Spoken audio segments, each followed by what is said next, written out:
I was born in Belize City, in the Caribbean.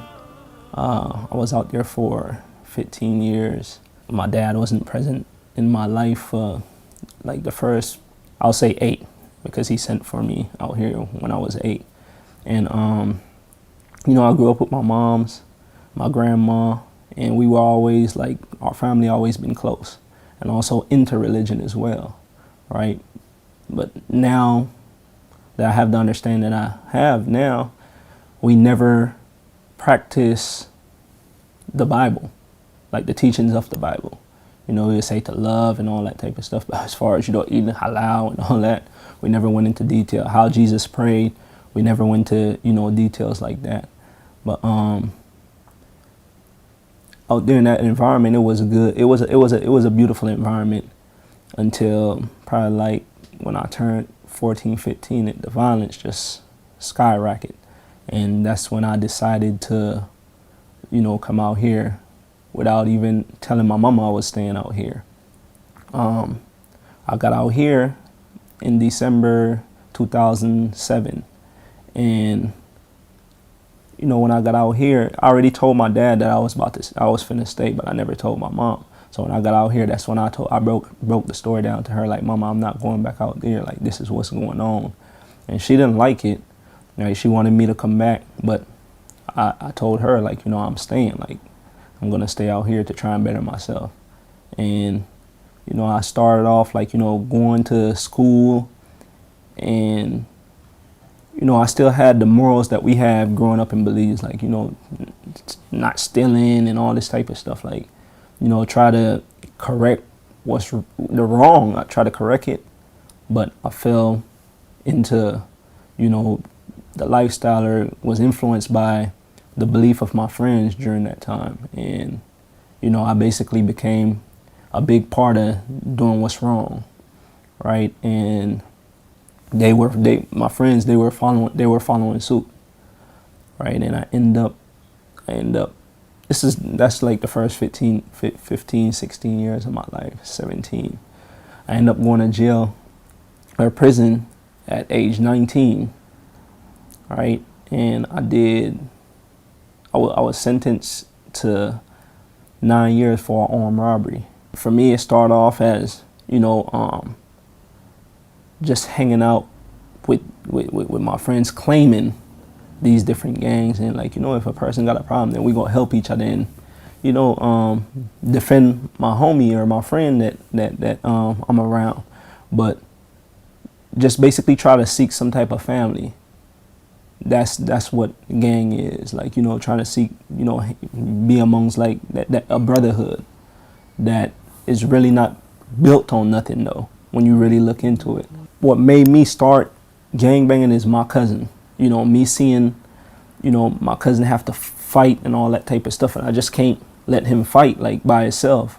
I wanted to help, so that's what draw me into the gangbanging out here in America, like, trying to fight somebody's battle. And I sat back and I thought about, the gangbang, like, man, it's not meant for me, even while I was gangbanging, because I didn't even like certain people from the same spot that I claimed. I was supposed to leave from one prison to another prison, right? The thing is, you get to this spot called reception, right? And usually spend a little split amount of time in reception, right? And they move you from reception to the main prison, right? And during the time in reception, we were supposed to smash one of these, he was a gangbanger too, from out of the prison, because he was in protective custody in the county. So we did that, and he went to another building and he didn't get smashed again. The process was supposed to continue until he go to protective custody or probably end up dead. And it didn't happen when he went to the other building. So that made me start questioning, why am I a part of this system? You know what I'm saying? And during my time in the county, I gave up on God, to whereby, I declare myself a devil worshiper. Right? So now I'm in reception and I'm in a cell 23 hours and more, right? Locked down in a cell with no TV, no radio, Nothing. Majority of the time I'm in there by myself. So that caused me to reflect, right? And I start asking myself, like, man, like, what is my purpose on earth? Because I already seen the gangbanging stuff wasn't for me. Like, what is my purpose on earth, right? And I was inspired with this answer that my purpose is to worship God. So I done went from, you know, hating God to right back to him. Like, my purpose is to worship God. The thing is, I didn't know how to go about doing that. I also got inspired to write my counselor, because now I've been in reception for like almost 8 months. Right now, I was supposed to been gone out of there, but based on the fact I had that fight, they kept me longer. So I wrote the counselor, and like probably like a week and some change, they ended up transpecting me from that prison to another prison. On my way to that other prison, it was this one brother, right? And he had long beard, and he was just different, right? When we sat in the holding tank, his conversation was different, right? And during that time again, I was still gangbanging, and somebody came up in there and they asked me where I'm from, and I told them where I'm from, and he also said where he was from. So the brother with the beard, he was like, you from what 202? I'm like, yeah, that's where I'm from. And he started asking me about certain individuals, and I'm wondering, like, man, how do you know them, right? And he was like, you know, these my little homies and stuff like that. So I when he said they're my little homies, I asked him, like, man, where you from? He said, man, I'm from the earth. So that blew my mind when he said, like, man, I'm from the earth. Like, bro, what, you trying to play me or something like that? Like, man, you from the earth. But come to find out, we were from the same neighborhood, right? And he was Muslim. Now, I didn't know what a Muslim was, right? And like I said, what attracted me to this brother was just his conversation and how intelligent he sounds. So when we was in the holding cell, I told him, brother, I want to be in the cell with you. He like, man, I don't think we're going to cell up together. Now, looking back, I know the reason why he said that. Because if you're a Muslim and you're really on your stuff, you ain't going to cell up with no gangbangers unless you're a teacher, right? To try and call that person to a better way of living. Because it could be friction, you know, people could die in themselves, right? So he said, I don't think we're going to cell up together. Long story short, we got in the same building and Allah placed us in the same cell. And that's when my journey started with, you know, Islam. I remember just sitting in the cell, and he would be having, you know, conversation. First and foremost, he would tell me like stuff that would happen on the yard with the tribe that I was a part of, and that basically I'm in a vehicle with no engine, and I'm not gonna go nowhere, right? And I start seeing a whole lot of stuff that start, you know, taking place on the yard. For me, that call it quits with the gangbanging stuff was, it was a 2-on-1, right? Two white boys on a dude from our tribe, and it's supposed to be a riot when stuff like that happened in prison. And the tribe that I was a part of, they didn't retaliate. And my cellie told me, like, man, look, it's a gang of drugs on this yard, phones. They don't want to lose that. So he said, I can guarantee you that it ain't gonna be no riot for that. And I told him, like, brother, if we don't have a riot, I'll quit. Right? And we didn't have a riot. We didn't. I didn't declare to him that I quit right then and there. But I remember one day we went to Aleem, and I'm over there just listening, and the door came in. So I'm sitting there, and one of the brothers like, man, get in the ranks and pray and get your blessings. So I'm like, all right. I got in the ranks, and, you know, after I finished making that prayer, brother, I went and told the brother, like, brother, I want to be Muslim. I'm done. So he already knew how I was. So he was like, brother, are you sure? Like, you sure? I'm like, brother, I'm done. Like, I'm through with this way of life. I wanna be Muslim. From November to February, I gave like 10 or 11 people their shahada just by one-on-one conversation that we would have. And it was just off one tradition from the Prophet sallallahu alaihi wasallam, whereby he was asked, how can I gain the love of people? The Prophet, peace be upon him and his descendants, replied, don't desire what the people desire, and the people will love you. And he was asked, how can I gain the love of Allah? And the Prophet sallallahu alaihi wasallam replied, don't desire this world and Allah will love you. So I look at that tradition and see what the people desire in that environment. And it was food. You don't have too much stuff in prison, you know. So, you know, you might have you being a part of a gang or whatever, because it's separated in there. And people might want, like, oh, can I get some soups and stuff? And it might be hard. Soup only costs $0.25, and people be acting stingy with that. So just by me giving up that material stuff, I built a relationship with people, and it made it easier for me to give them Islam. Right. So that's what I use. That's what I use to, you know, call people to this way of life, the material stuff. I was sent to High Desert State Prison. Right. When I got to High Desert State Prison, again, I thought I had information. It was a lot of stuff, dudes that was in positions. Brothers didn't know how to do wudu or nothing. It was one Shia brother. It was one Shia brother on that yard. One Shia brother. And he was prostrating on earth. He was in a wheelchair. He was prostrating on earth. And he was like, when he seen me, he like, brother, I know you on your, this during the month of Ramadan. Right? He like, man, I know you on your stuff, brother. He like, man, don't get caught up in what's going on right now, you know, dealing with these dudes on the yard, because it's bad. Right? And he's like, man, you're a good Sunni brother. I'm like, brother, I'm not Sunni.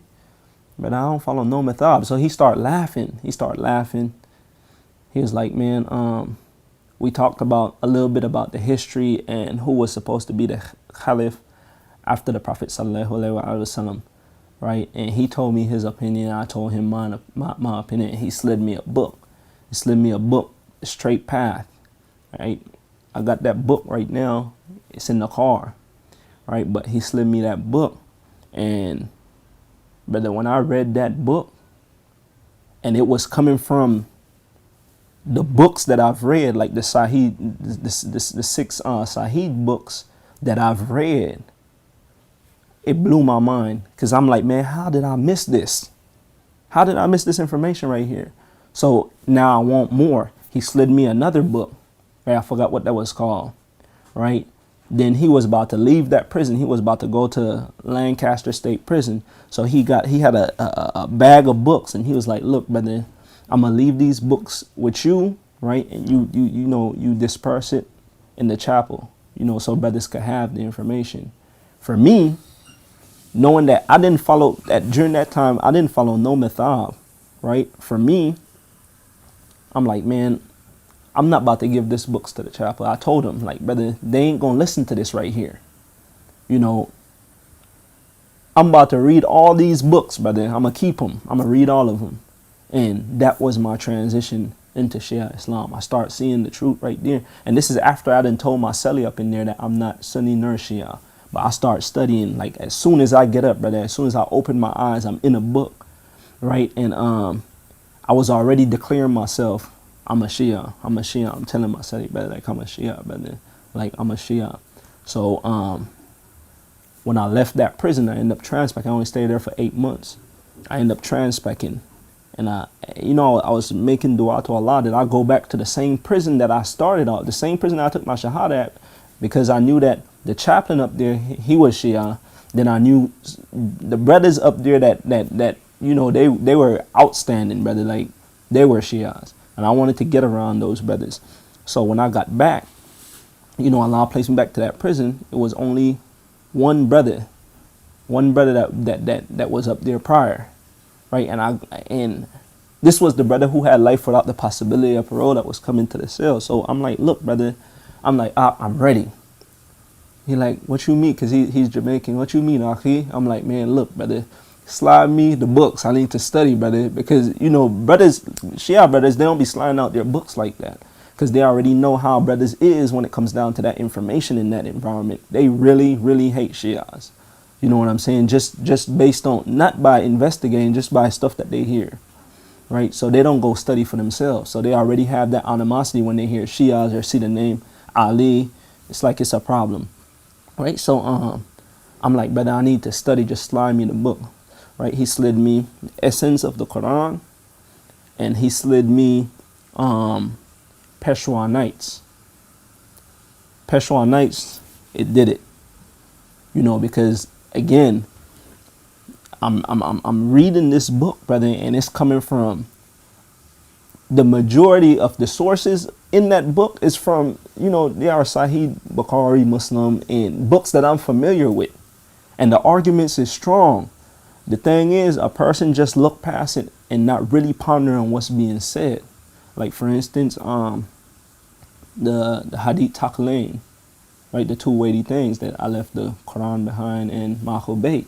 But that's serious. You can't. The Quran and the Ahlul Bayt side by side, man. You know, you can't practice Islam without following this right here.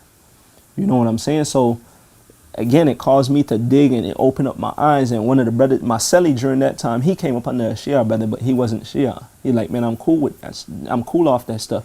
But as he seen me changing everything, wudu, prayer, everything like that fast, like real quick, he like, brother, I'm like, yeah, brother, it's serious. I got to reform everything, right? I'm like, man, you could want to be playing because you studying the same thing that I'm studying and you seeing it. Brother, he ended up becoming Shia in the cell, right? Then but a lot of the brothers, they had thought that I was Sunni, and they had liked my energy, right? So they want me to teach and stuff like that. So I'm already transitioning with them having this mind state, because the majority of brothers up there is Sunni, and they basically have the community up there, right? So I'm changing my mind state with them believing that, okay, I'm Sunni. And brother, by the leave of Allah, we made a huge transition out of that prison.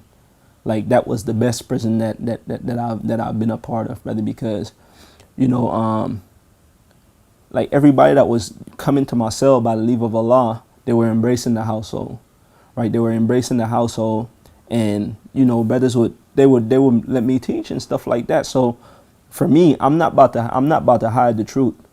You know what I'm saying? Like I'm a strive to deliver it in a beautiful way. You know what I'm saying? Like the Quran said, to call people to Islam with beautiful speech, like, you know, beautiful teaching. So I just delivered a message in a way that, you know, the people will understand it and don't feel offensive. But again, I strive to build a relationship with each one of my brothers. So when I put this information out there, it's not hurtful or you take it offensive. It caused me to be more militant. You know, it had like a stern mind state. Like, you know, now I understand the truth, and brother, I know that I have to basically strive to transform my environment, brother, right? And put this information out there and make this environment a safer place for me and my family, right? So, you know, it give me the energy to, you know, want to struggle hard. You know what I'm saying? Go all out, right? Because this was how, you know, the imams were. They went all out. So I'm striving to, you know, follow in their footsteps. So it makes me want to go all out, right? Also, I know the threat that it causes, because, you know, you really exposing falsehood by following this path. You know, even amongst your Muslim brothers, right? It ain't like, brother, I'm trying to down talk you or trying to challenge you or anything like that, brother. But brother, this is the truth, and you know it, and it's in your books. You know what I'm saying? So some people, they don't like hearing that, right? They don't like hearing that, and and you really could get your life taken just based on this path. And we see the footsteps of our imams, peace be upon them all, right? And those who followed them, right? But getting out here, it just give me a sterner push, and it also placed me in the environment of brothers that are strong.